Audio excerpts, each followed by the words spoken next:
On today's episode of Political Personalities with Skye, we are meeting with new New York City Council member Linda Lee here at the Queens County Farm, which is in her district. So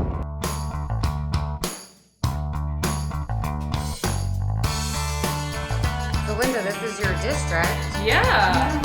I don't know how many people realize that right here in New York City, we have a 47-acre farm that has an apiary, we have corn mazes, we have sheep, llamas, and they do everything where they take the sheep, they do the sheep shearing and make products and sell it right here at the farm. So there's all sorts of amazing things that they do for the community. So I'm very excited for you to be here today. So I feel like I'm on a field trip. Yes. Now in the 18th century, they would milk their cows twice a day. They would set the morning milk aside till the evening, and then the fat would rise to the top, and the fat of the milk is what you use to make your butter. So what we're going to do, this is heavy cream. The only thing going into the churn is heavy cream. Oh, wow. Okay. And this is the dasher. This is going to go up and down. The lid so it doesn't splatter in our clothing.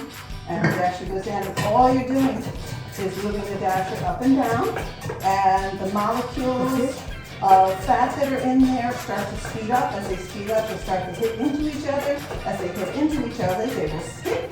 And when all the fat molecules have stuck together, you have butter. 3 hours later. Just to keep in mind, I barely cook in a kitchen. So the fact that I'm churning my own butter over here is like, my husband is going to be shocked. You can see the start.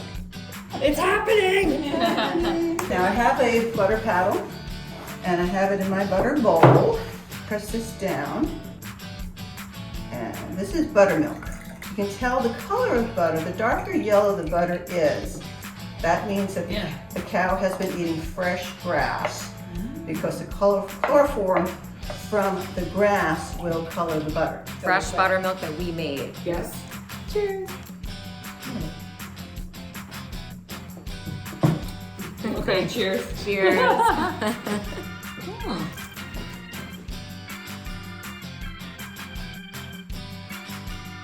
So this is literally the oldest house, not just in the district, but since before the city council, before New York City, before the Constitution was even formed. This farmhouse has been here since 1772, and it's right here in District 23 as part of the Queens County Farm Museum. Hey, we're with Councilmember Linda Lee here at the Queens County Farm, which we just discovered is older than the United States Constitution. Yep. But Linda, you're going to tell us how you got involved in local government. Sure.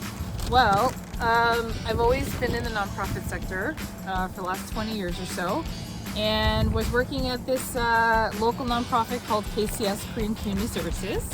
And we were the only ones that were providing Meals on Wheels, senior center programs, mental health programs to Asian Americans in this part of Queens. And so honestly, it was a lot of my frustration with city government that sort of got me involved and wanting to make some positive changes. And especially after the pandemic, I was like, you know what? I think we need to do better as a city. There's just a lot of issues going on, and because we were doing services on the ground, we actually saw what was working, what wasn't working. So that was really what sort of pushed me, in the last, possible moment to say, okay, this is something I really want to do. I was listening to NPR in the car, and this is before I decided to run, and they were talking about what makes men decide to run for office versus women. And no offense to the guys out there, but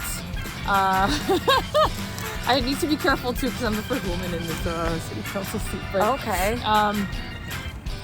They were talking about the differences between why women run for office versus men. And for men, a lot of the driving force is power, money, other reasons why. But for women, they run for office because they see something they want to change, and that's what propels them to want to run for office. It's because they want to do something. They see a problem, they want to fix it. Which is, maybe not so good in relationships, but good for politics. Okay, so we're here with Linda Lee, the council member who represents this neighborhood, and also Jennifer Walden-Weprin, who's the executive director of Queens County Farm. So this is the site of our corn maze. It's nearly 3 acres. Last year it was Andy Warhol's cow. The year before it was Van Gogh sunflowers. And the year before that, we stole the Unisphere from Flushing Meadow Corona Park. And so this 3-acre corn field turned into the shape of those wonderful, iconic images. So it's really a great visual at all different levels. Spoke to the commissioner of mental health for the state, Ann Sullivan. I jokingly said half of us are mentally ill, and she's like, yeah, 1 in 2 people are impacted by mental illness. Yep. So in my mind, if it's 1 in 2, that's me or you, and then the other one's automatically impacted if we're living together or we're friends. Yeah. So it's everyone's impacted. Yep. And then on top of that, when you think about in a city as diverse as New York, right? Even in my district alone, it's 45% Asian. You have a lot of people that don't speak English as their first language. And you're talking about a lot of communities, especially immigrant communities, where like nobody talks about mental health. Like no one. There's so much stigma still. Like as much as we've progressed as a city in talking about mental health, there's still a lot of communities that like refuse to even acknowledge it.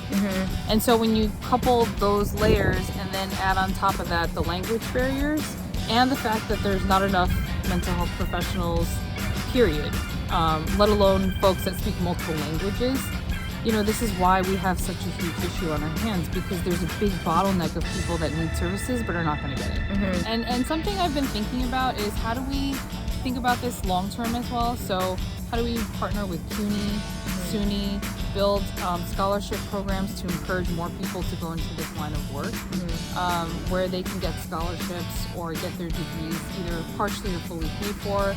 And we need to really invest. If we're saying as a city, like 1 in 2 people, that's like impacting all of our families that have mental health issues, then how are we going to have enough services for people to provide those services? So I think that's a big issue we need to seriously think about.